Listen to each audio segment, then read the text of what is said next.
बीड नगरपालिका निवडणुकीमध्ये भाजपाने मोठी खेळी केलेली आहे, मोठ्या प्रमाणात ट्रॅप लावलेले आहेत आणि सुनियोजित अनेक बाजूने बी टीम उभा केलेल्या आहेत। या बी टीमच्या बळावरती मताचं डिवायडेशन करून भाजपाला विजयी व्हायचं आहे, परंतु आम्ही राजकीय आरएसएसची सत्ता उद्ध्वस्त करण्यासाठी पॅन्थर म्हणून ठोस भूमिका घेणार आहेत। या 2 दिवसात आमची निर्णायक भूमिका जाहीर होईल आणि कोणत्याही परिस्थितीत आरएसएस आणि भाजपाला आम्ही बीडमध्ये सत्तेत येऊ देणार नाहीत, त्या दिशेने आम्ही वाटचाल करणार आहोत। बीडच्या मतदारांना मी आव्हान करतोय की जे चित्र दिसतंय तसं चित्र नाही।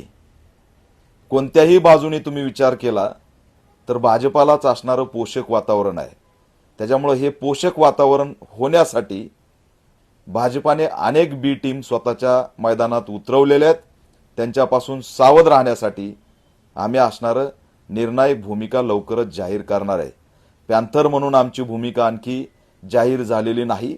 येणाऱ्या 2 या 3 दिवसामध्ये पॅन्थरची भूमिका बीडमध्ये जाहीर होईल असं सुद्धा आव्हान करतो।